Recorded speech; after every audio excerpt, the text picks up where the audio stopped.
Hey guys, Steven here, Fanatic Perspective. Hopefully, you guys can see and hear me okay. I'm on the hotel Wi-Fi right now, so as you guys come into the chat, take attendance by hitting that like button. We appreciate everybody that supports the channel. I see the comment section is already flooding in with just everybody's thoughts and comments on yesterday's just absolute just destruction. I call it an obliteration, a physical obliteration. Arkansas, 40-21 over the Texas Longhorns. Before I get going with just my initial thoughts, I do want to give a shout out to our sponsor, BUSR. Make sure you guys go to busr.com/fanatic. NFL games starting today. I'm watching some of the games today. Urban Meyer's going through it bad against the Texans right now. But hit that promo code NFL100FP and take advantage of 100% free play matching all deposits. Now, in regards to our Texas Longhorns, and excuse my voice as, you know, obviously I was at a wedding and partying last night. We got exposed in a few different ways. We were undressed physically. We'll start there. The physical manner, because I always go big picture first. We were completely exposed on both lines of scrimmage. Look, when there's an element when we had our top 5 concerns and our top 5 things we're excited about, we were right and wrong at the same time, because we were excited about the defensive line. We thought, hey, and I made the comment, hey, we have an SEC level defensive line. We have SEC level depth. Through these first 2 games, because I gave them some passes for the Louisiana game, they are not playing at that level. They're not disruptive enough. Anytime you allow a team to run for 300 plus yards, and I know it's not just the defensive line, I understand their scheme in there. Pete Kwiatkowski had a very, very tough day against Kendall Briles, and that's what the veer and shoot's supposed to look like, by the way. That's the offense we were running in 2016 when Deontay Foreman ran for 2,000 yards and won a Doak Walker. That's what it's supposed to, but the full-blown scheme, that's what it's supposed to look like. They shredded our defense at the point of attack. The offensive line, we knew that was a point of concern. But where it's become a point of concern is it's now a full-blown weakness. It's a full-blown liability. It's impacting your playmakers. When you have 100, I think it was 115 total yards passing between Hudson Card and then ultimately Casey Thompson when he came in, that is unacceptable at any level of football. 115 yards through the air in a Steve Sarkisian offense, somebody that is a quarterback guru. And, they showed the stat during the game about how many points per game he's averaged, yards per game he's averaged. I think it was like 82 games as a head coach, or however many games as a head coach. And Barry Odom, shout out to Barry Odom in Arkansas. They shut all that down. And let me say this, because I should have started the video here.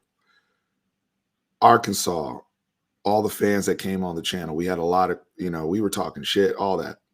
Arkansas fans, congratulations on the victory.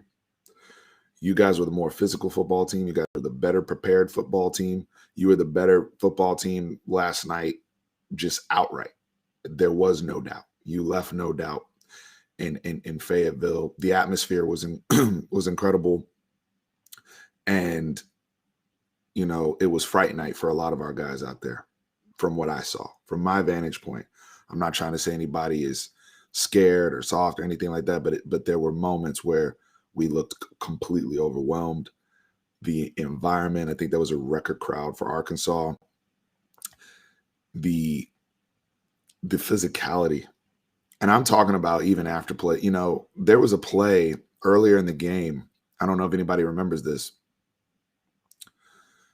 Hudson Card got hit below the knee. And it was, the guy didn't hear the whistle blown, and he got Card to the ground. And I think Christian Jones like kind of shoved the guy off, but I don't know if the rest of our guys didn't see it or what, but those are always those little telltale signs in football that Arkansas realized, hey, we can get away with pushing these dudes around. B, you always have to protect your quarterback and be ready to fight. I mean, even if you're getting penalties or whatever, like, you know, we may not win the game, but we're damn sure ain't gonna lose the fight. And we lost both badly. So those are signs, right?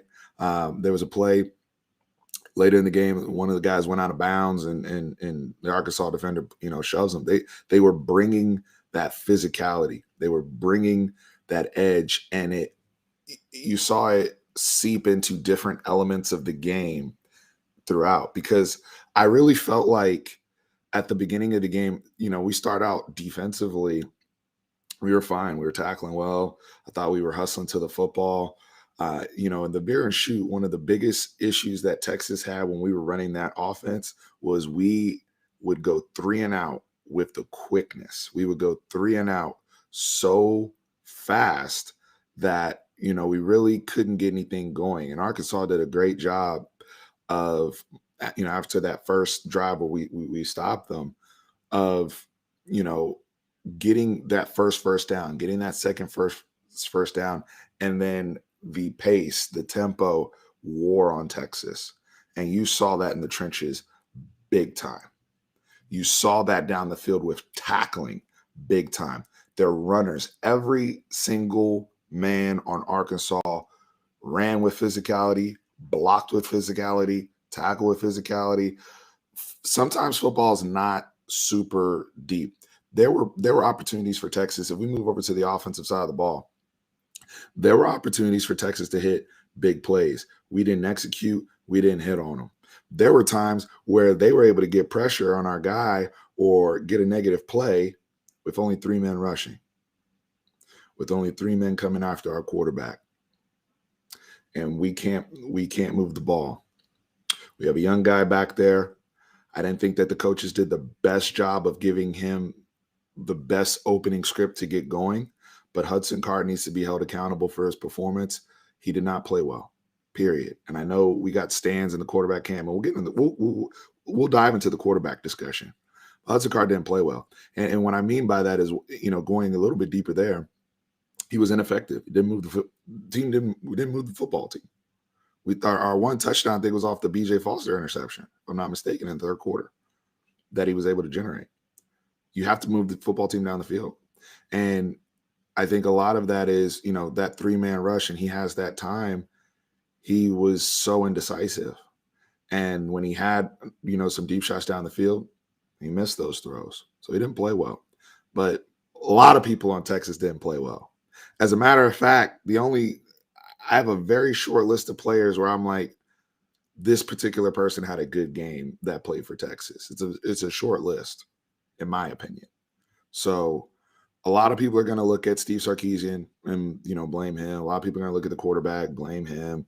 But as a football team, they got their ass whooped. Period. Big boys. Denzel Okafor. I don't like calling dudes out. I don't. But that's not a good enough effort. And I know you're a better football player than that. I've seen better. But if that's the effort we're going to get, then we need to start taking a look at the Andre Carricks, the Tyler Johnsons of the world, the Tope Amades, and having some other guys get opportunities. That's not going to get it done at the Power 5 level. It's just not. The blocking of the tight ends, whatever we're doing with the tight ends. I mean, we have struggle catching the football. We don't seal the edge. It's just, it seems to be a mess, and it's frustrating because I thought that was a group we were, I felt good about coming into the season. The receivers, I don't have a whole lot. It's really hard to gauge. I mean, Jordan Whittington didn't play well. He had some plays, but he had some drops. The ball, there was one, a deep shot. It looked like kind of like a 7 route, flag route. And the ball was a little late, but that was a very catchable ball and a play I expect him to make. at his talent level. He had another drop with Casey Thompson later in the game. He's got to be better. Oh, but Joshua Moore, Xavier Worthy, I thought had a touchdown, and quarterback throws the ball 10 yards to the right of him. It's not catchable. Joshua Moore had a couple steps on some people at times. Ball's not catchable. So there's a lot of work that needs to be done. This is humbling. I think this is humbling for this team. I think this is humbling for the staff, and I know it's humbling for our fan base, our expectation levels. And it's frustrating to be having this conversation again, but this is why I said this Arkansas game, going back to my conversation with Chris and Seth, this was a truth serum game. Because to really gauge if we're making progress, are we going to start the season 2-0? You're favored in all these games. Texas, I believe, shout out to BUSR. I believe they were a 6.5-point favorite. Win the games you're favored to win. And not only that, but you get obliterated. You go on the road. And now the question is, what type of team is Texas and from a toughness perspective? I'm going to keep going back to that because, listen, the energy you saw with Arkansas, that's the energy everybody's going to give Texas as we leave the Big 12, whenever that is, and as we enter the SEC. This is a multi-layered situation here because you have teams. Look at those Arkansas people. Look at, even Greg McElroy on the broadcast. This is SEC football, blah, blah, blah. But in reality, that's good football. Good football is you're physical, you win in the trenches, like no matter what, whether it's NFL, but they're going to channel that SEC energy and say, you see, this is the Texas we know. This is why no matter who's coaching there, they won't have success. This is why no matter who's playing quarterback, they won't have success. So Texas is going to be battling that. And in the Big 12, you already know how it's going to be when we go on the road, no matter who we're playing. So Steve Sarkisian, Pete Kwiatkowski, Kyle Flood, Jeff Banks, you guys have to get these young men to embrace being hated. People hate you because you're wearing burnt orange, because you have that Texas on your jersey. There's going to be a different energy. You will get every team's absolute best shot. I don't want to hear about Rice had the lead at halftime against Arkansas. Arkansas was not looking for Rice. They were looking for Texas. And that is what it's going to be every week. You do not play at DKR. That's the energy you're going to get. They were hungry ass dogs. And our boys did not want that smoke. The tape doesn't lie. I didn't watch the game live. I watched this game early this morning. The tape doesn't lie. They did not want that smoke yesterday. And I'm not saying that again, things can change. And now we got to evaluate everything. Everything needs to be evaluated. But in terms of the physicality, the intensity, we didn't want it as a group. Let me get into the comments here because there's so much to navigate and discuss. So I see a lot of people talking about Casey Thompson, and I guess we want to jump into the quarterback discussion. Just fine. I agree. And shout out to 232 people here, as we're most of us are Texas fans. If you're an Arkansas fan here, again, congratulations on the success of your team. Was good, CB. No, we were shook. We don't need a lie to kick it. We don't. We were shook. It's starting trench warfare outward. William Hearn, we need a new O-line combo. I agree. Because you're going to make the same mistake that Herb Hand made when out mixing up that group. Even Derek Kerstetter has some struggles on the right side as well. So let's go to the quarterback conversation. Nathan said, if you want to win, put Casey Thompson in. Here's the thing with Casey Thompson. There's nuance here, as I love to say. He did come in the game. We were down, I think it was 26 points.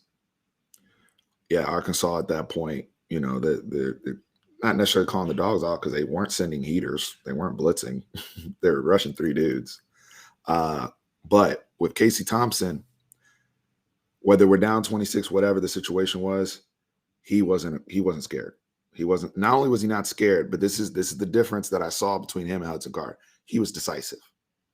He realized, first down, I need to get 6 or 7 yards. If they're going to drop off like this and I can't get anything over the top, and for whatever reason we can't run the football, then I got to do that. That's a Sam Ellinger type thing. It's funny because he's wearing 11. But he realized right off the bat, boom, nobody's open, right away, right? Like there wasn't time to just sit there and dance and get stripped. Casey was very decisive. Then when he had his crossers, his slants over the middle, he was accurate. Put the ball on guys, was able to get the team. The team was moving. He was effective. Now, one may say, well, Steve, Hudson Card was the one that got all the heat, and Arkansas had already blown them out. So whoever the backup quarterback was going to come in should have been successful in that situation. But I will say this, Casey Thompson has a juice about him when he's in these games. And that's probably something it's very difficult to measure in practice if you can. But Casey, just there's a juice. And the team seemed to respond a little bit better yesterday. I didn't see that juice from Hudson Card. And it's not just about throwing the prettiest ball. It's not just about, all the things you can do. And coaches sometimes can fall in love with pet cats. And I'm not saying one guy, I think I still stand by what I'm saying. Both guys are two of our better football players. And there was a lot of problems yesterday. And Hudson Card was not given what he needed at the beginning of the game to make him comfortable. But Casey Thompson has a juice to where I think he's at this point in his career where he can get himself out of those things. Whereas Hudson Card, you see that demeanor. Because in football, the intangibles, there's a term, intangibles. Intangibles matter.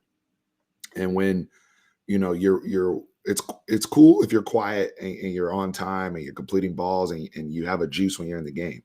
But it's another thing when you're quiet and then you're on the sideline and there's nothing, like, it's just like, dude, we're not moving the ball. Matthew Miller put a donation here, so let me address that. Thank you for the super chat.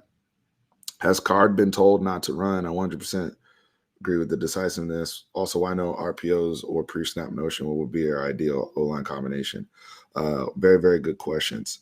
I would like to see. So I don't think Card has been told not to run. I mean, the 4th and 6 last week, he ran and got a first down and showed decisiveness, right? I'm not saying we got to be in the quarterback run business. That's not what but you also have to take what the defense is giving you. And when somebody's playing, essentially a drop 8 like that, and there's just space, take it. Make Barry Odom send something. Make him send heaters. You can't just sit there. And Barry Odom smartly is like, if I don't need to send heat, and these 3 people can do what and also contain all of the run, whether it was Bumper Pool or Hayden Henry or Grant Morgan or Jalen Catalon, they were all able to just keep the run game at bay. Then you're fine. The RPOs. Now, I think the challenge there is it's hard to identify that because the offensive line is not playing well, right? So you're not able to even get some of the quick stuff to where you show that run look to where you can get the slants and the glance routes behind it. We can't even get into that stuff. I did see some pre-snap motion. I'm not seeing, I have to really, really go back and study. I did see some. There were times even in the third quarter, we started doing some orbit stuff. We just didn't make anything happen off of it. O-line combination, I would like to see Tope in there at this point, for sure. Or I don't know what the deal is with Tyler Johnson. I'd also like to see Andre Carrick in there to get some time and be evaluated.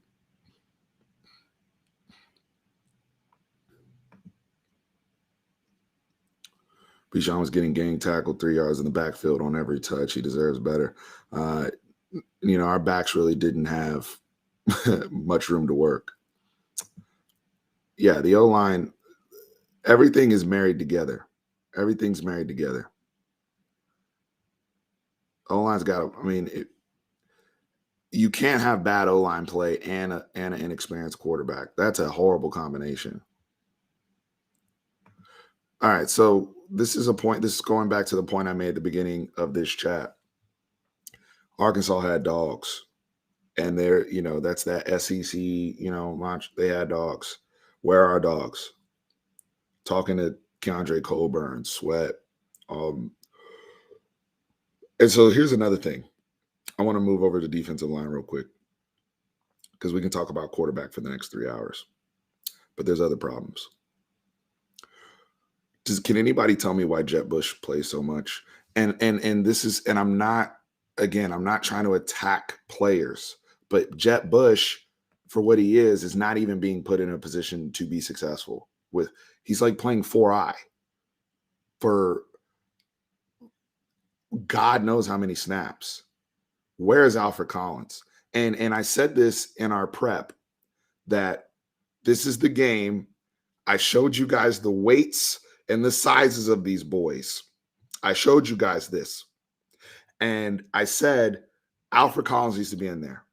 Put Alfred Collins on the end, put Ojimo at that 3, and let's roll. That needs to be the group. But this Jet Bush experiment, and then Arkansas is running duo, they're running QB follow, and drowning 43, and the kid is not even being put in a position to win. That's not fair to the young man, because he physically is not going to hold up against a 6'9", 330 guy. He's not going to be able to hold up when they're running duo like that. That's not putting somebody in a position to win. And I'm not saying these dudes don't know how to coach, but I'm being critical of this particular situation, this particular lineup. They can't keep doing that. They can't keep doing that. Whatever's going on behind the scenes, get Alfred Collins more snaps on the field. Please, because the defensive line, yeah, Alfred Collins was getting blown up in there too, but I at least I need him to be in there on the end. He was getting blown up in the middle too. I'm with you on that. A lot of dudes were getting pushed back. I saw some people getting under Coburn's pads. We won't be real about it. I thought T Sweat probably played a better game. But I just I feel like when you put some of those lineups out there, you're not even giving yourself your best opportunity. Is my point. Special teams was bad too. So Cameron Dicker doesn't need to be relieved of all duties. I do think that they need to evaluate the punter situation. And when I mean, he needs to focus on his place kicking. That's what he was brought here to do. He needs to focus on his place kicking, and I'm fine with him being the kickoff specialist. But from a punt standpoint, you need to have good hands as a punter. You need to have good hands as a punter. That is very, very important for the job. And when you have a special teams gaff like that, the fastest way to get blown out is when you have a special teams gaff like that. And that was, that's unacceptable. And I think the defense, if I'm not mistaken, did hold to a field goal, but it's the loss of momentum. It's the loss of momentum. All right. So Sark, $5 super chat from Hugh. Sark needs to find who's more likely to ball out on game day. Practice is important, but if the lights are too bright, get out the way. 100. That's the tough job of coaching, but he's making a lot of money to figure that out. So hopefully throughout this season, we can get there and find the gamers, because the gamers need to be on the field. I do agree with you, Hugh. But, he's learning this team and this personnel. That's obvious right now.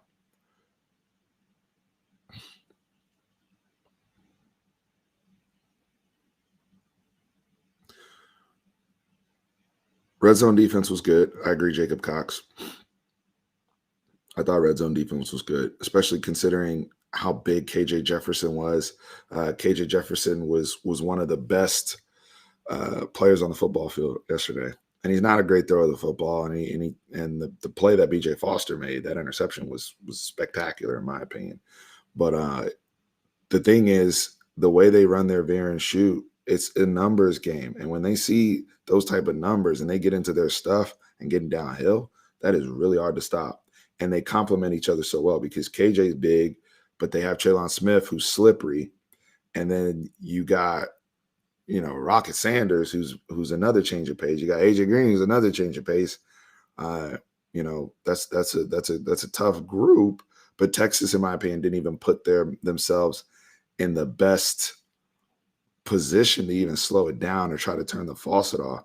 At least, so when people played us, when we ran this offense, because we should be very familiar with what Arkansas was doing to us. When we ran this offense, it's essentially like they just went full blown Tyrone Swoops, right? But this guy's a better runner than Swoops was, without a doubt, and played with more confidence. But the point is, you want to try to get them in 2nd and 8. You want to try to get them in 2nd and 9 and not let them get into that tempo where they hurry up and then start running the football and gashing you. You have to turn that off to where it's very obvious they're counting. Okay, they're going to have to throw. They would have the tight end because, you know, they have these wide splits with the receivers at tight ends. So, you know, hey, numbers game, they're probably going to have to go to a bubble, you know, or some sort of wide receiver screen action, and you just play the numbers game. But we didn't force them out of any of that. We let them get to their initial stuff the entire game. I wasn't there, but about the stadium thoughts, but you guys can, if anybody was there, chime in terms of the environment. And look, we have to be very careful with going back to the Hudson Card criticism and abandoning players. This is not the time to abandon that young man. He's very talented. He has a lot of upside. We think that he can do. We think he can do big things. Oh no. Let's go up here. I want to address this. All right. So Ben, I want to address this because I think you're talking to me. If you're talking to somebody in the comment, please clarify. This is called being objective. And if you don't know what that word means, please look that up. It's called being objective and providing analysis on what we watched. I'm not saying Hudson Card is trash. Throughout this entire video, I have not said that. Now, if there are fans in here who are saying that, I'm not trashing the player. I simply said he did not play well. He was ineffective. That's what I said. Okay. The other quarterback came in, was more effective, but he came in down 26. So who knows how effective he would have been if the score was 0-0. But he did bring juice. This isn't being inconsistent. This is providing objective analysis to the situation. If you want me to sit here and blow smoke up people's asses and be a cheerleader, that's not what we do on this channel. Okay? We're holding people accountable. I'm not saying he's trash. Nobody on our team is trash. I'm not saying that. These are kids. But at this level, we have to be honest. He didn't play well. Anybody that says otherwise is lying. Okay? But I'm not up here saying that I'm abandoning, because this is the other thing we need to get to. The psyche of players. Okay, Ben, you say you're talking about the whole fan base. Okay, well, I'll leave you alone. I can't speak to the whole fan base. All right. This is the point I want to get to. William beat me to it. This is development. This is really his second college football game, because I'm seeing the same thing happen with Ohio State and Stroud. And this is the business that we're in now with these loaded quarterback rooms. CJ Stroud threw for the second most yards in the history of their school. And anybody that watched the game, myself included, I actually did watch that game. He missed a lot of throws. He missed a lot of deep balls. He was struggling. They lost the football game. Now, I think Kerry Coombs lost in that football game, the defensive coordinator, and they have other issues as well. But CJ Stroud missed opportunities. For all the ones he hit, he missed some. Hudson Card didn't even hit that many. But it's a development process. I expect CJ Stroud to be a better quarterback at the end of the season than he is right now. I expect CJ Stroud to be a better quarterback next season than he is right now. All those things apply to Hudson Card. It's a development process. The problem is we're in win now mode. And this goes back to the thing I said about a year ago about asking dudes to come in here and save us. And to this point mentally, when you have a young guy on the road, I don't care how strong you think he is mentally, that was a wild ass environment. Give him some easy stuff. Steve, we've got to get the first down. That's now 2 straight games we've come out and gone 3 and out with the quickness. And I looked at the box score. I got box score up one time when I was at the wedding, and I saw the first quarter it ended, and he was like 0 for 2, and he had one rush for 5 yards.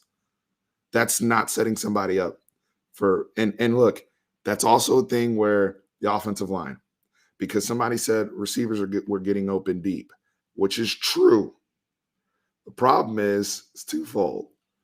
Quarterback at that point out of rhythm, missed throws. So he missed Xavier Worthy on the deep shot. He missed Joshua Moore. He's missed last week. He's got to work on his touch. Same critique I had with CJ Stroud.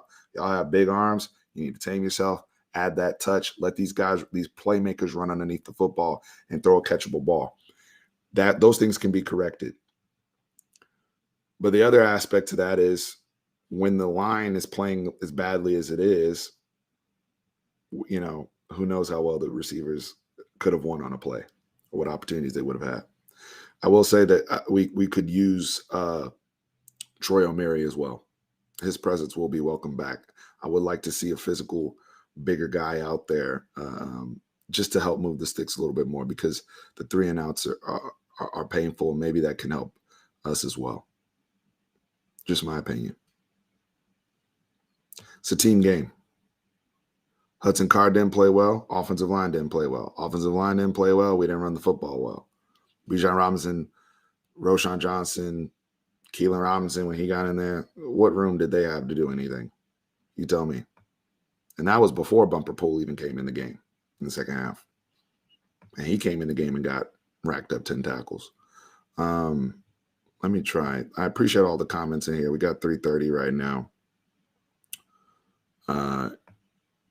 Casey looks more athletic because he's decisive.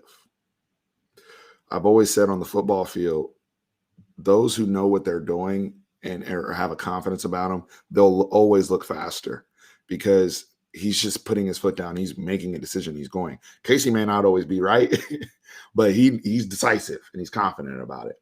And right now, I think Hudson Card, where he showed some really, really good decisive things last week. Let's not throw that aside. But this week, he was just, everything just seemed so hesitant or jittery. There were times where Hudson made some good decisions to Maestro, especially on the run. We have to give him that as well. But decisiveness is key. And I don't know who said it earlier, but I think it was, and I don't know if this is accurate, but it sounded like of the 14 drives that Casey Thompson's led at Texas has scored on 10 of them. I think you're at a point where you need to consider, seeing what he can do against Rice. I would consider it. And I would still play both quarterbacks. And I know I'm going to be in the minority in terms of, everybody's like, pick a guy or whatever, but it's clear right now, you need to figure out how to get the best for the team, which might be Casey Thompson right now, especially with the way the offensive line is playing. And if he's just going to go back there and make things happen and you can win games and get by, fine. But I also need to continue to develop Hudson Card. So in order for him to develop, he has to play. And we're going to have to go through the growing pains. They're both going to have to keep playing. But if we're going off of just last night, Casey Thompson gives you a better chance to win. If we're just going off last night. Going off last week, Hudson Card looked like one of the best quarterbacks in the country. That's why college football is so frustrating. Look at yesterday. It wasn't just us. Look at Ohio State. Look at USC. A&M survived. Iowa State got their ass whooped. It's called football. Some of those teams have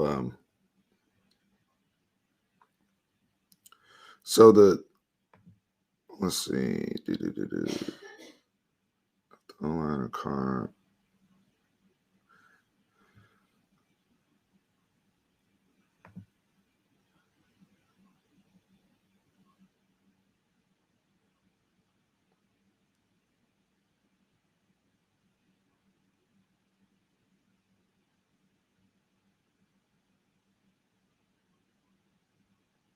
This is a good moment for Hudson Card, and all these young men. How do you respond? How do you respond?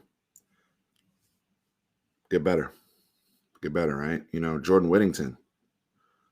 We gave him his flowers last week about how well he played and how aggressive. I thought his hands were awesome against Louisiana. But now the next step to being a great player is consistency. We've got to see that every week. And in these games, you can't go on the road and then start dropping balls.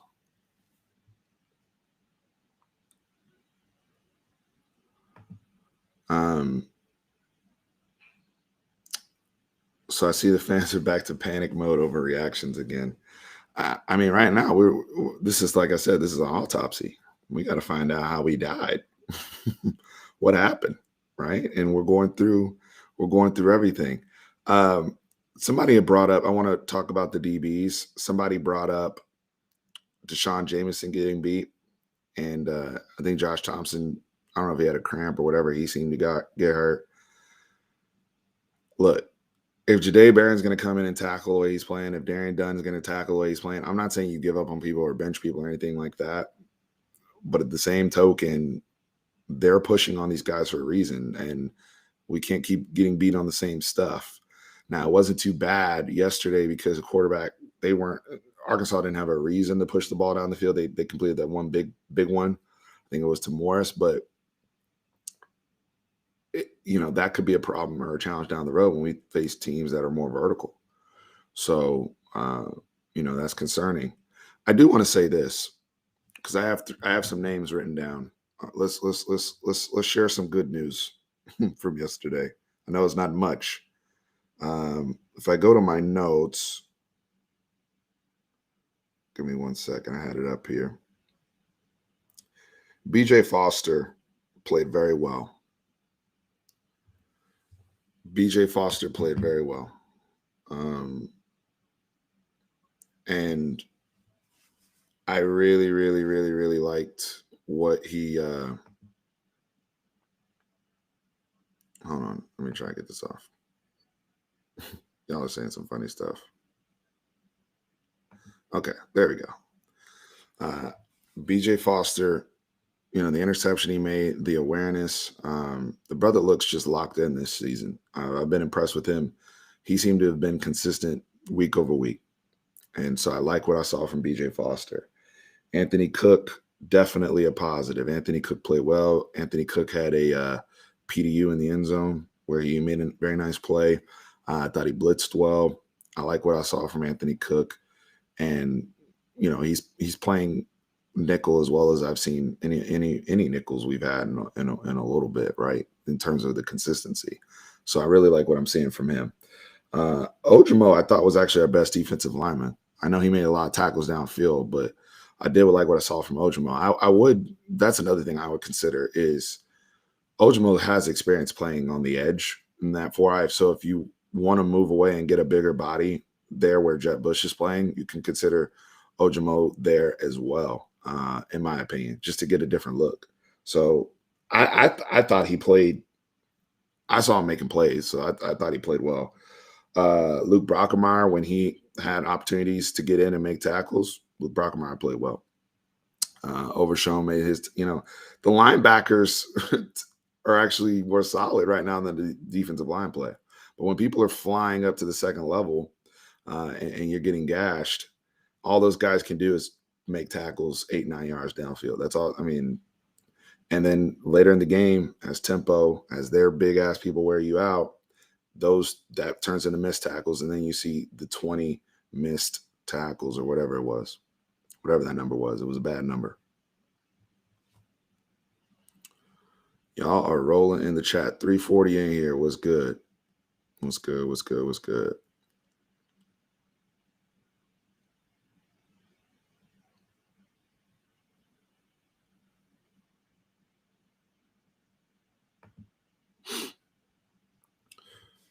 I give Coburn a C. And we got to judge these brothers on a high scale. And maybe I'm even being generous, to be honest with you. He is such a talented player. He's a great young man. I want all the wonderful things for him. I don't see enough disruption from my view. From my untrained, I'm just a fan here talking. I don't see enough disruption. I don't see enough disruption from several guys, to be honest with you. I thought, now I will say, I thought T'Vondre Sweat played a little bit better. I saw Vernon Broughton playing a lot. Didn't see a whole lot of disruption. Saw Byron Murphy playing a few snaps. They were mixing in Byron Murphy in there. Didn't see a whole bunch of disruption. The linebackers, when they were clean, they tackled well to me. But momentum is a crazy, crazy thing on the road.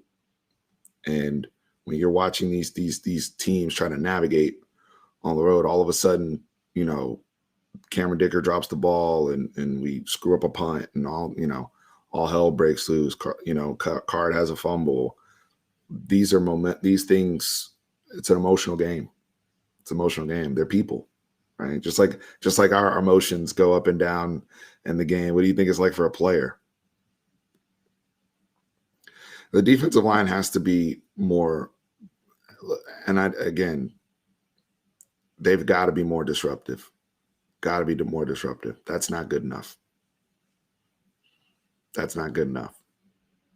We can't gas up our whole D line. And you know what? And I said this too as the counter to myself. Like, there's a reason why none of them made all conference preseason. We always like to bitch and moan about, oh, we should have had this guy on the list, or we should have had this guy on the list, but we get gashed for 330 or whatever the number was. So we got to be mindful.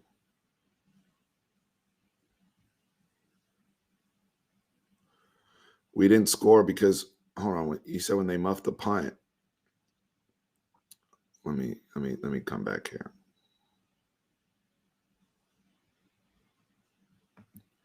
So when they muffed the punt, that was Keaton Crawford. They said his toe was out. They gave him the Kevin Durant toe, where his foot was on the line. That was a big ass play because that's beginning of the game. Arkansas doesn't have all that belief just yet in terms of their team. And if we get the ball right there, that's why we didn't score, to answer that question. That's why we didn't score. They said Keaton Crawford's toe stepped on out of bounds or whatever. So Arkansas was able to maintain possession, and they got out of it. They got out of a bad situation. Was it Jadae Barron? I thought it was Keaton Crawford, one of the two. Yeah, that was very early in the game, and it was a big shift in momentum. Big shift in momentum.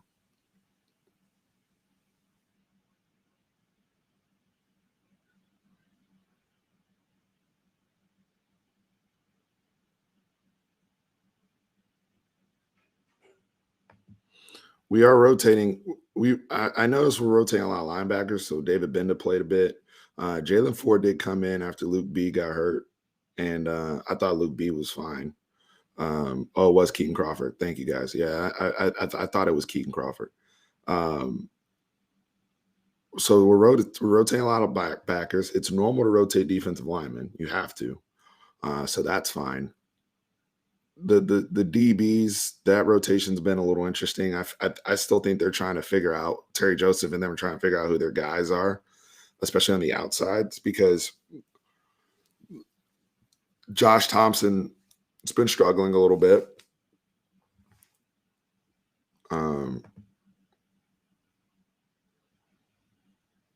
Whatever, man. You won the game. His toe was out. Yeah. Some of y'all are petty as hell. Oh, man. So this is a good point here. The adjustments in him, these people that get these mastermind titles, it's crazy how we see it. We know what he did at Washington. There's proof. It's not like it was make-believe. But when people get to Texas, I mean, you remember the Dave Campbell football mastermind cover for Tom Herman. All these people that are so, that all these schematic gifts, something happens. Because I didn't see that. I didn't see any anything nuanced that he was doing defensively to at least try to turn the faucet off on that run game and force Arkansas to try to be more vertical, whatever. I know they completed a couple balls, but that's not good enough.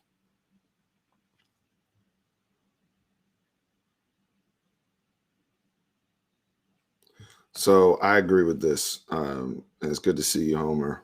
Well, I'm gonna need to text you. We need to talk offline and discuss some of this stuff. But uh, the Veer and shoot, this is what I was saying earlier, guys.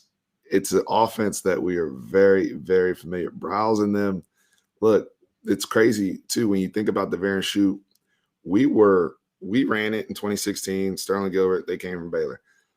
Our Browse and then were the masters at it when they did it. When they did it, Baylor. Other teams in the Big 12. West Virginia added some concepts there. Like the thing though is we've seen it so much and we know what the good version of it looks like and we know what the version we ran looks like. And last night, and there's multiple ways because sometimes you've seen people run Veer and shoot with quarterbacks that are, throwers of the football, like a Seth Russell or, some of the guys Baylor used to have. But these guys, quarterback follow, quarterback lead, mixing it in with their zone stuff and counting the numbers and getting that tempo behind those big ass offensive linemen. It's not very deep what they were doing offensively.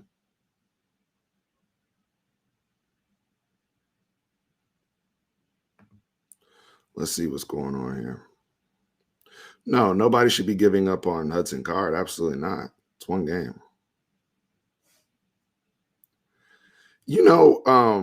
It's funny you bring that up, Barry Odom. I don't know if anybody remembers the video I made before we hired Chris Ash, and we were talking about candidates, and my number one candidate was Barry Odom for DC, and he came back and kicked our ass. So we got humbled. But then if he came here and last season ended up the way it did, he's probably gone anyway because we ended up letting go of the staff. It's weird too because Arkansas would have slaughtered OU too. Y'all are funny. It's weird too though because what was the point I was going to make before that guy made me laugh? Oh, yeah. Barry Odom and that the whole, just the nuance of that situation when he was let go at Missouri. It's interesting, just the evaluation. I'm sorry, I got some noise in the background, guys, but just the situation that we've been with these coaches over time. We have to have patience. That's my ultimate point. We have to have patience, and I know nobody wants to hear that after we get blown out. And I know what I was really wanting to get to is, the Tom Herman era, we never really got blown out. I think our biggest loss was like a 17-point loss. We never really. There were games where we physically got our ass whooped or whatever, but the score was close. But like this one was different because the same way in the manner in which we controlled the Louisiana game, there was no doubt it was drama free. We just controlled the game all the way through. That's how Arkansas controlled us from jump. Arkansas controlled the whole game. And so seeing that and the concern and Jeff Banks making evaluations on, okay, where do we need to upgrade talent? Where do we need more people? Where do we need to get faster? Where do we need to get stronger? Where can we get more dogs? Surface level, yeah, we can talk all day long about the quarterbacks. And I do think, in a certain situation, you can get more, another guy can give you more juice for sure. That's not going to solve the offensive line problems. That's not going to solve the toughness problems. That's not going to solve the tackling. That's not going to solve the special teams problems that just popped up out of nowhere.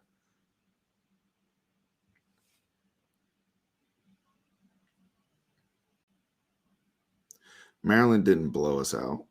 We lost. I mean, I wouldn't call those blowouts. I mean, Maryland, those are still the worst losses. Don't get it twisted, but I don't know. Let's see.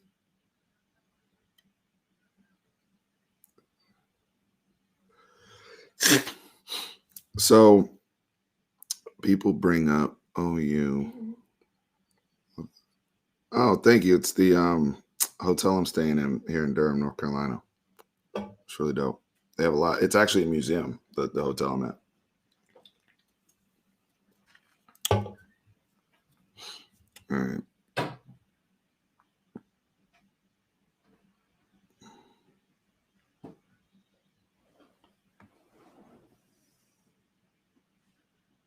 We've got to handle ourselves. This goes back to earlier in the chat if you missed it. There's going to be an energy about Texas that it just needs to be known. There's nobody should be surprised at this point. Everybody hates you when you walk through the door. And everybody's going to put their Texas week in practice, you're going to have every kid's full attention on your team. I guarantee you Arkansas had a great week of practice. I guarantee you they did. Because it's just a different energy. It's a different energy. A lot of these kids were recruited by our school. A lot of these kids want to show out in front of their home state. You have the SEC, stuff. You have us leaving the Big 12. We have to embrace being the bad guys. We have to embrace being the villains. We're not the good guys in this story, and I'm okay with that. I'm just waiting for us to realize that so we can get back to our peak powers and go through the door and spit in somebody's face when we go to Fayetteville. Not being shook. It was a damn fright night out there.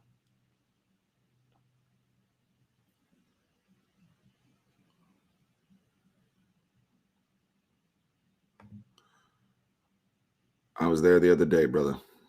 Beat you to it. I was there the other day. Hey, y'all want to say so now somebody's throwing Texas Homer under the bus and say you jinxed with the third down talk. You know what? Y'all threw me under the bus too because I missed the game and blamed me for all this stuff. I'm not the one getting out there shoved around and getting pancaked out there. I'm just a fan. We call it like I see it. All right. We got to get tougher. We got to be better at the point of attack. Period.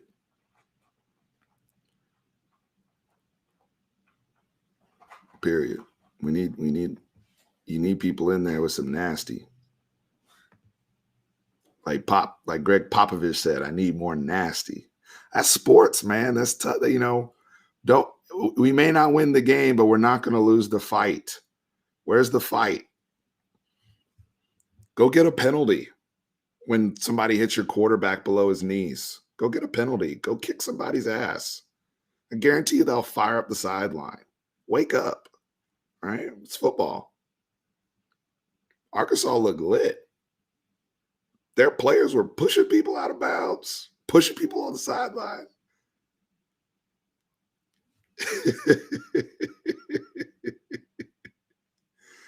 Nobody should be down Sark. Sark's look. We have to. It's a fine line, and Danny, I agree.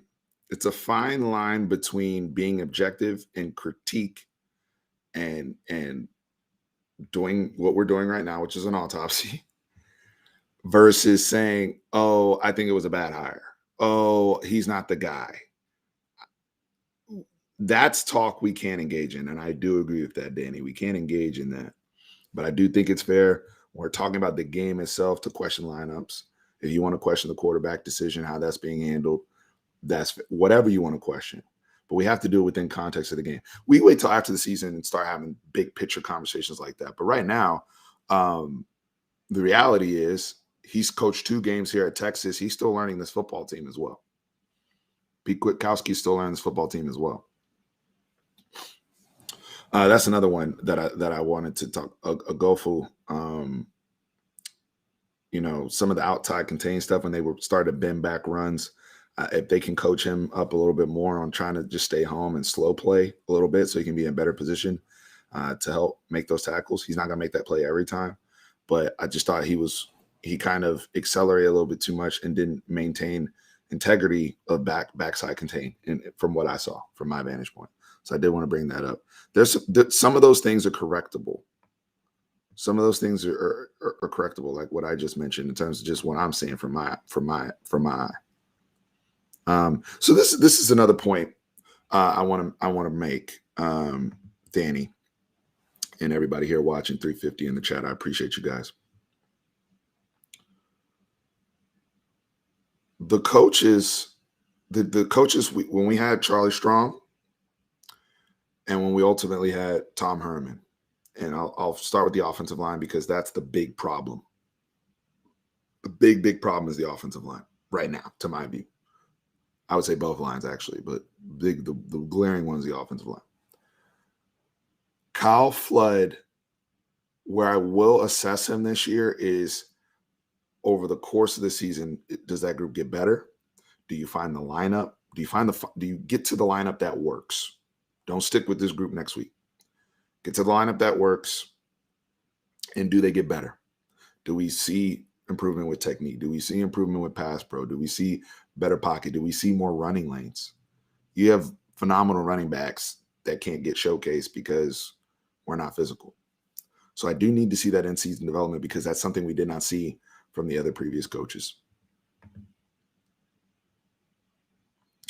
Thank you for the super chat, Jeremiah. So we're recruiting 8 linemen, 3 or 4 in this class. Sark before Lafayette said the team wasn't built properly. We now see what Sark and PK saw.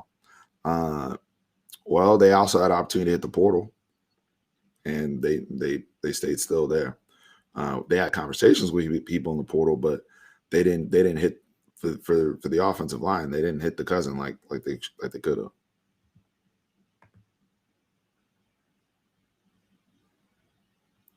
Bro, you guys have to stop this. Sark decisions at this point are totally up for questioning.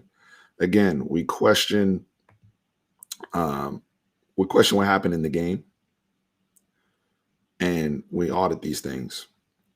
But big picture, of course, I support the coaching staff 100%. I think they're going to win. I think they're going to be fine here. But I'm not a sheep either. Like there's things I disagree with that, no matter what team I support does. All right. There was something else that somebody brought up here. Oh, game management. So where is the game management comment? Because that was a really good comment that I wanted to address. All right, forget it. I'll just.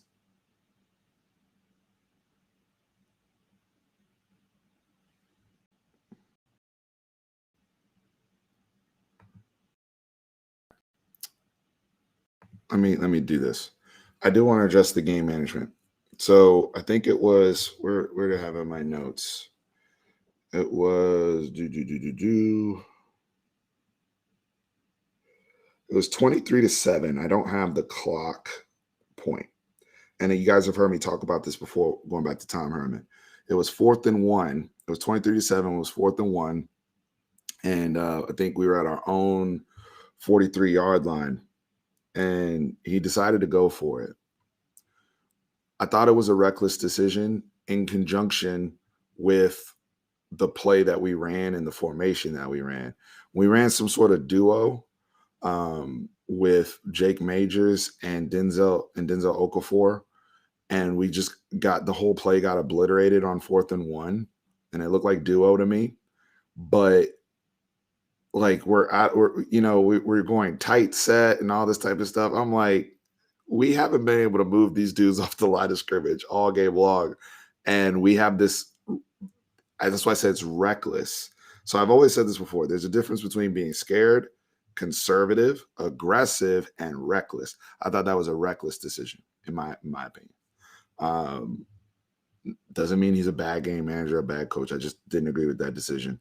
And the play call made it even worse. Now, if they had come out and gone for it and, had some sort of quarterback run element or did pop pass or something to misdirect away from where they ran in terms of trying to double team, then that's a different story. But I think it's reckless to try to line up and say, we're going to line up here and, try to out physical these guys. Like that's not what. Being aware of that situation, I was disappointed in that decision. But that happens. It happens with all coaches.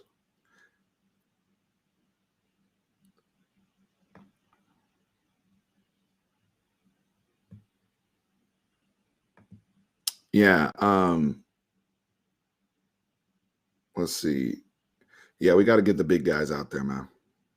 Some meat. So we're an hour in. I'm gonna keep this going. What time is it right now? 4. I'm gonna go for a few more minutes because I do want to watch the Browns and Chiefs game. And I do want to see. I want to see that game, and I want to see Packers Saints.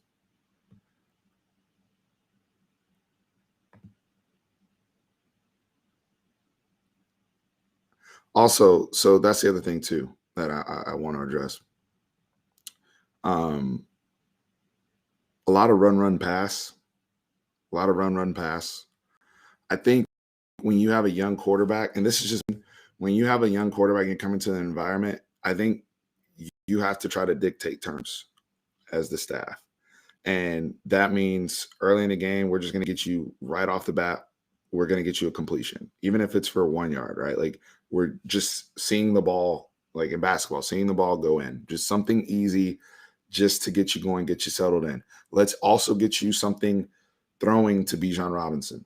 Once you realize, all right, our boy's about to get pushed around all over the place. All right, let's start attacking the edges. One of the things that, and this is kind of the difference between college football and NFL, the Cowboys had the same problem against Tampa Bay, but you know what they did? They started hitting the edges with screens because they couldn't run the ball up the middle. They couldn't run the ball even on the edges with the tight ends. So they were like, screw it. We're going to screen these guys. And that was the way they moved the ball down the field. And eventually for Texas, they realized, all right, well, nobody's spying the quarterback. Nobody's here. Just get your 6 or 7 yards and keep it moving. Whatever you got to do to, as Vince Lombardi once said, matriculate the ball down the field. We don't need to hire Denzel, but we need some juice. We need some juice. We didn't have any juice last night.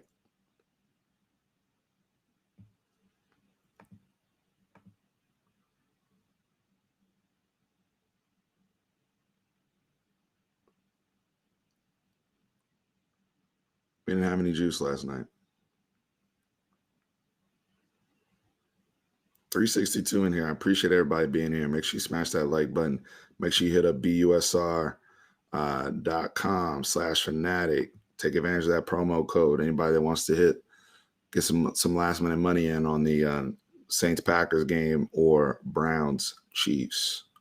I know there's a lot of Baker Mayfield fans in here, all these OU people in the chat. Congrats on y'all's win. I don't even know who you played.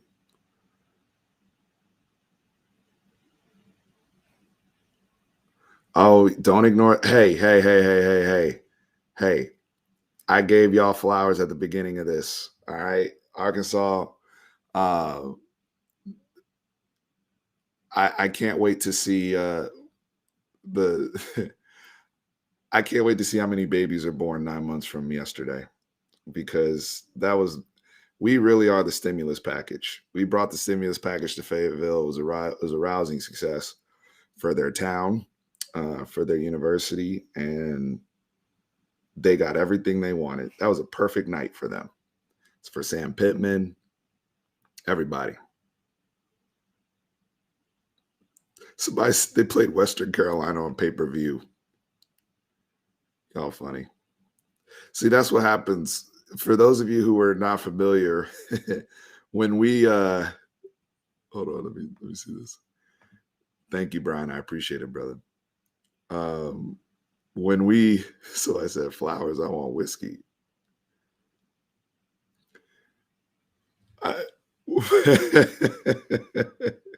We gave them everything. We gave them everything they wanted.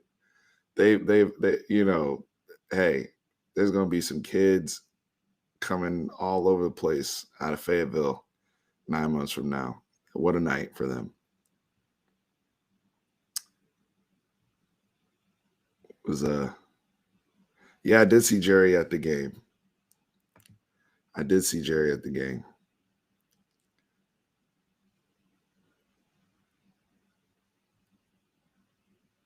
Now we got Rice coming up before we get into Big 12 play.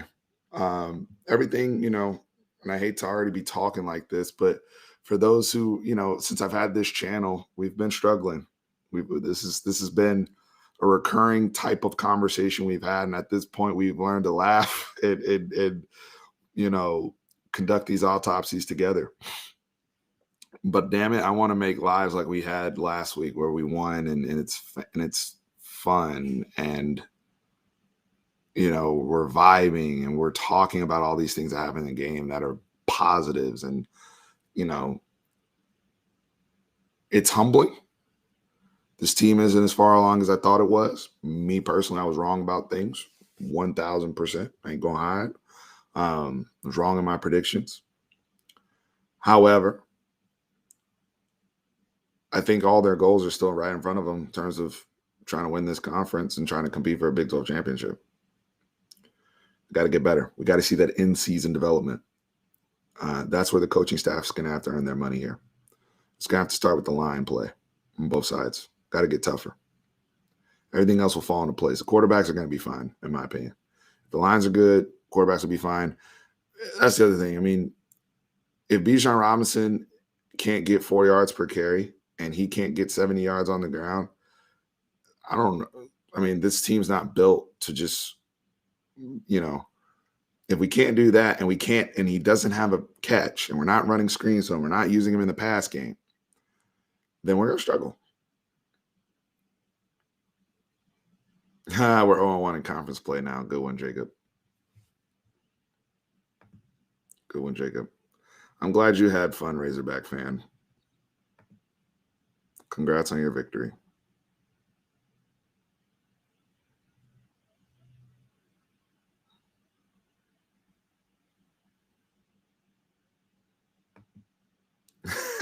Can we be all gas versus Kansas?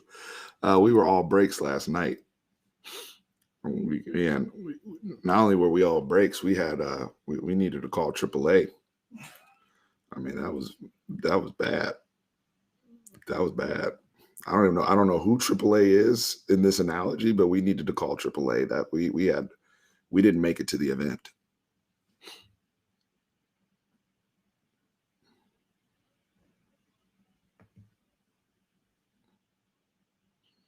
The blame is shared amongst the team, David. I don't know if you missed some of the conversation earlier, but Hudson Card missed throws. He didn't play well. He was ineffective against Arkansas.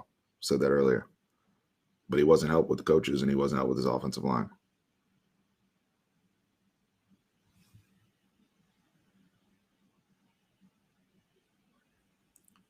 Matthew said, we had the wrong kind of gas. We need to be treated for indigestion. Yeah, we still alive. Hop in. Hop in, Rob. What's good?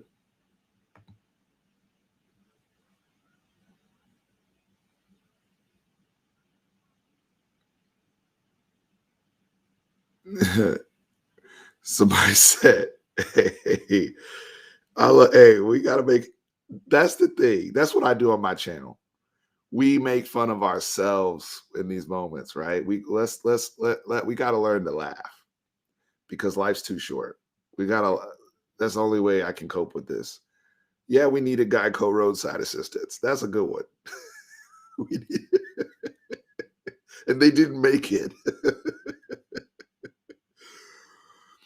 Yeah, we definitely need John Tran on the O-line. It's funny because he's a DB in college. But that's before he became the Incredible Hulk.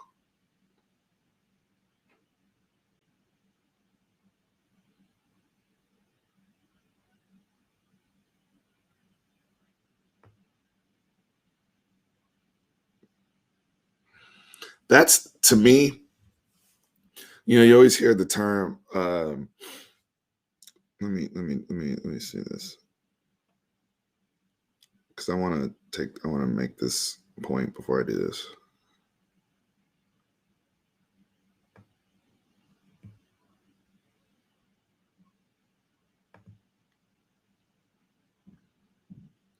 I want to get to this point though.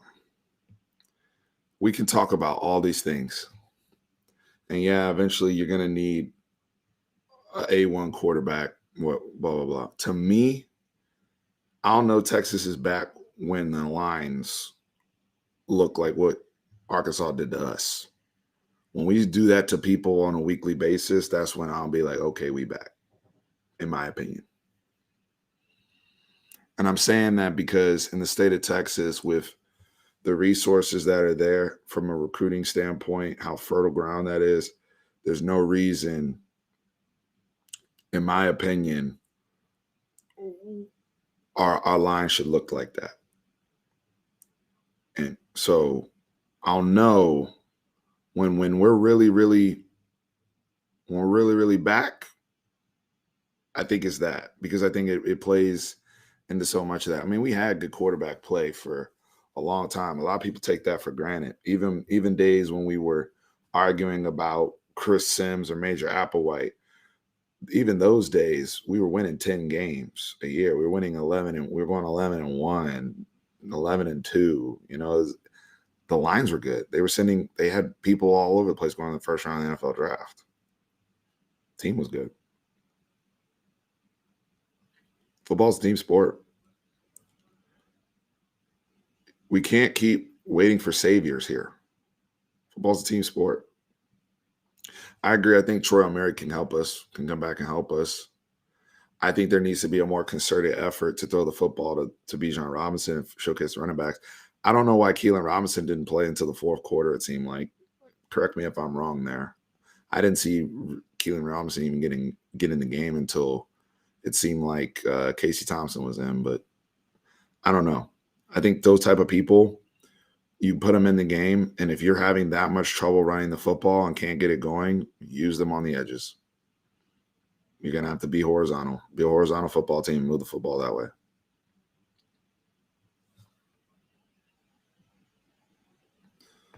All right, looks like Saints is kicked off. Hey, CJ, that's what I'm here for, man.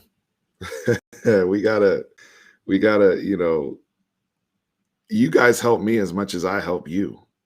This is not, I'm not, you know, I think I know what I'm talking about, but I learn as much from you guys as, you know, I'm a fan just like everybody else. And I have insights when I watch the game, and it's like having an open forum for us to just sit here and discuss and rap about this. So I appreciate that, because there are points here that are being made here. I like me watching the game, and it was crazy not being able to watch the game with you guys real time, where I'm like just taking my notes and everything, and it's just frustrating. So being able to, I'm like, okay, you know, Brother William, Brother Forrest, all these guys saw what I saw, right? We saw the same problems. You know, I finally get to talk to Texas Homer in the chat. Okay, he's seeing some of the same issues, right? So it does help, you know, work through this.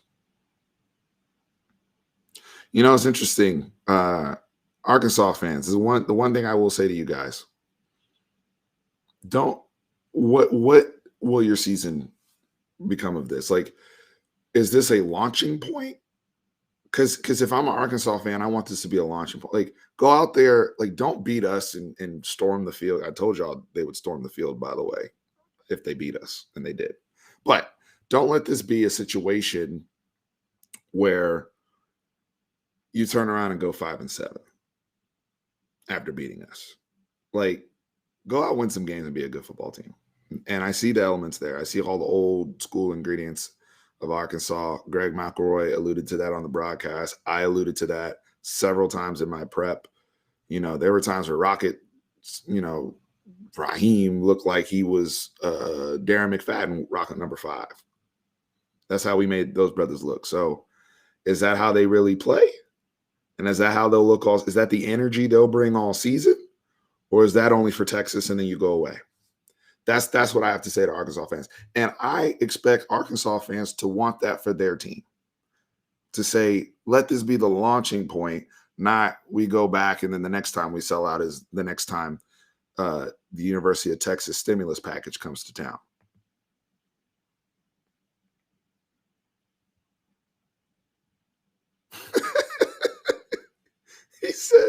he said, hold on. Are people implying that the boosters are messing with the depth chart? Is that where we're going? Y'all just be making stuff. Y'all be making up stuff. Who are y'all trying to block?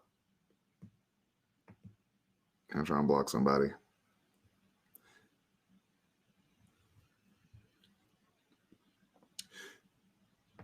Jordan Yeah, we talked about this earlier. This touch, you got to develop the touch. Same issue that CJ Stroud is having on Ohio State. Um, got to develop that touch.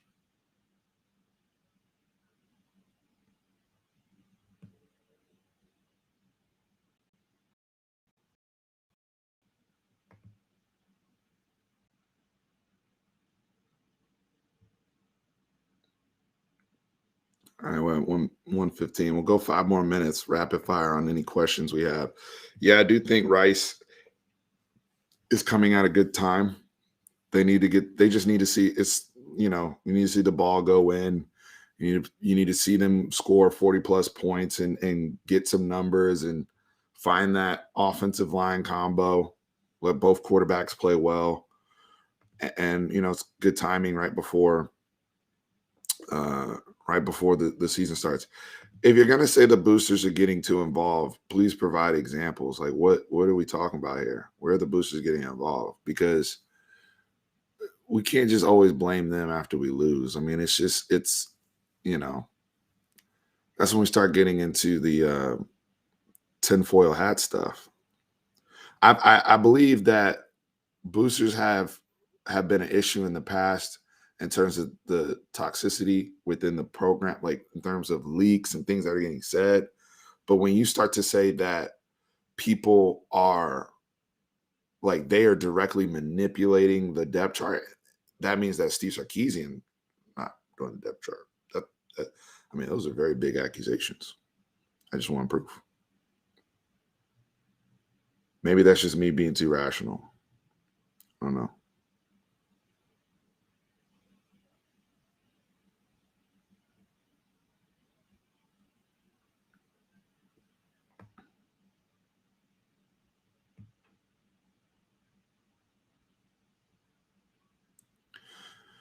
Does the Big 12 look rough? I think the Big 12 looks rough because we might not be as good as we think we are, but does the Big 12, like from what you guys are seeing, I mean, Iowa State got rocked. I just think that I think there's really good coaches and there's some good teams in the Big 12. I'm not trying to reduce anything, but if Texas is not going to be tough, then every game, physically tough and all that, then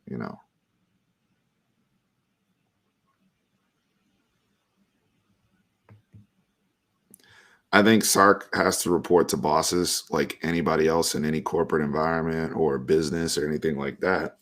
Do I think that they're directly manipulating his decisions? I think he has full autonomy and he's making decisions to help his team win. I don't think Steve Sarkisian is in the business of trying to appease people or play politics with lineups. I will say this. I think coaches get pet cats because this is a problem I have on the Cowboys too with Anthony Brown and how they handle the backup quarterback situation, how they handle the kicker. I think coaches get pet cats and they fall in love with certain players, and another player that they may not personally drive with, another player that may not remind them of themselves or remind them of somebody else, it's a little harder for them to trust that player on the field. I've seen that happen. It happens every team, all these type of things.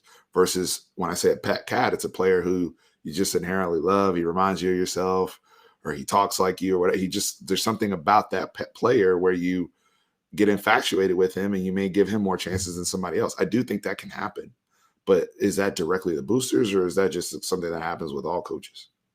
And I think the job of the coaches is to go through that, right, and say, I have to be objective. I have to do what's best for the football team. I can't get stuck on a guy because I like the guy.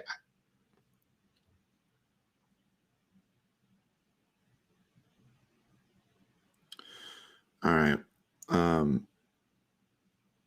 So this week we'll provide more analysis and I want to have some different people on some lives. I want to talk to some people about this. I know y'all just listen to my voice talk about this, but we'll jump into Rice prep, and might have to do another autopsy of this one a little bit further because there's a level of concern right now. there's a level of concern as we eventually head into Big 12 play with the outlook of this football team and really what the ceiling is for this football team. So I appreciate everybody jumping on here, just sitting with me, chilling on a Sunday afternoon. I'm going to go watch Browns Chiefs. You guys enjoy the rest of your day. Enjoy your Sunday. Please, please, please hit up busr.com/fanatic. Use the promo code NFL100FP. They are matching 100% deposits. So, take advantage. NFL today, prop bets, everything under the sun. Really appreciate our sponsors here. So, guys, with that being said, I really appreciate everybody that jumped on today. Thank you, Bishop. It means a lot. We'll be back. And remember, let me get to my little clip because I'm about to do my little outro. Anyway, remember, horns always up. Peace.